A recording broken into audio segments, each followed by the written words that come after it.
Hey everyone, it's David Spratte with the Sweat Series. First video, 5 tips for managing your excessive sweat. Now, I told you that at the beginning of each video, I'd share something personal about myself, try to break down the barrier. We're talking about sweat. People don't like talking about sweat. I want you to be comfortable with me. I'm trying to be comfortable with you.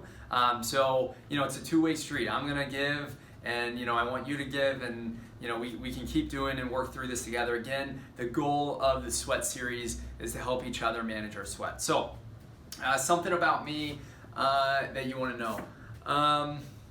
Let's see. Oh, okay, fine. So, when I was 10 years old is pretty old to be doing this, but after Thanksgiving, no, I'm not gonna tell that story. I can't tell that story. So, all right. So 5 tips for managing excessive sweat. Obviously, there are a lot of solutions out there, right? There are antiperspirants, there are over-the-counter solutions, there are prescription solutions. There's a lot of actual physical products that are out there that can help manage your sweat. That's a part of what we're going to touch on today, but not a lot. What we're really going to touch on are other tips and tricks and things that you can try to help manage your sweat. And I want you to be honest with me. I want your feedback. Does this help? Does that help? What works? What doesn't work? So we can constantly evolve this conversation and keep the conversation going and figure out, get to really kind of what the heart and meat of what is going to help you, what's going to help me manage my excessive sweat. First thing, clothes. What are y'all wearing? First, you've seen people that get the sweat stains underneath their arms, or if they're wearing pants and they have light pants and they have their hands on their pants, they can leave really sweaty marks. So one thing to always do that I've always done, I've worn dark clothes. This is pretty light for me. I really like black shirts. It's hard to see the sweat. Also really light clothes, clothes that are breathable and not constricting, won't keep the heat in. I mean, sweat is caused by, sweat is a natural process of trying to cool down your body when it heats up. But excessive sweat, not natural. It's an overactivity of the sweat glands. So it's really kind of trying to control that excessive sweat. So there are a lot of light, kind of dry fit type clothes, dark clothes that can really help conceal the sweat that's coming out. On that note, on the note of stress and anxiety, a lot of sweat is caused by anxiety.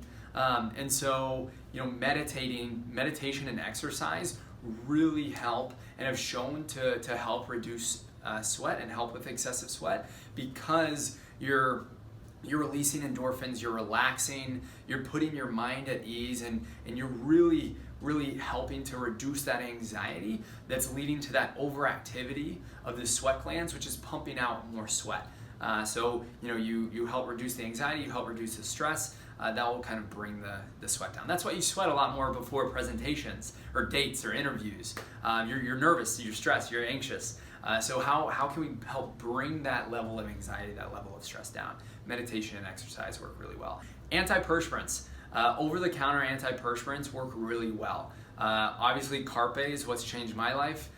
It's why I'm here today. It's what I'm working on. It's my life's passion.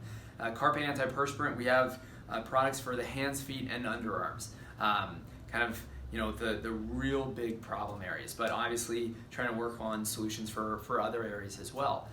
There are other antiperspirant solutions that people use. Most of those are underarm specific, however, and we're really the only one that's created something specific for the hands and feet. And then also we launched an underarm product recently too. So over-the-counter antiperspirants is a great, affordable, accessible way of helping manage your sweat at home. There are also prescription solutions that you can't necessarily kind of just order online. You have to go to a dermatology office, see a doctor, but you can bring them home with you. Some of them. Some of them require surgery, some of them are Botox injections. You can bring home an ionophoresis machine, which actually sends electrical currents through your glands.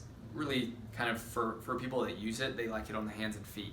You basically put your hands in this tray, you get an electrical current, kind of shocks the sweat gland. There's literature out there doesn't make a lot of sense in terms of, it's very contradictory in terms of how it actually works and the function. But needless to say, that exists. There are also prescription antiperspirants like Drysol. Issue with those, they really irritate the skin, and they leave the skin like an uncomfortable level of desert dry. But they do work for some people. There are also anticholinergic, like oral medications that you can take home. These have pretty severe side effects, dry mouth, heart palpitations, but they do dry you out. The issue with them is they dry everything out, including your mouth. And it's uncomfortable for a lot of people. A lot of people also don't like ingesting kind of anticholinergic drugs. But one more thing, diet. Try to avoid spicy foods. Spicy foods make you sweat. You ever been to an Indian restaurant? Indian's actually one of my favorite types of food. Southern Indian specifically. But Indian food makes you sweat a lot. Spicy food makes you sweat. Caffeine, try to avoid caffeine if you're really trying to avoid sweat. Again, sweat is caused by this hyperactivity. Caffeine's a stimulant, and so it's gonna start kind of getting your body going, and your body's gonna want to sweat more. So that pretty much sums up today's episode. The 5 tips for helping you manage your excessive sweat. Again, please email me directly at david@carpelotion.com to let me know what other topics that you want to hear about.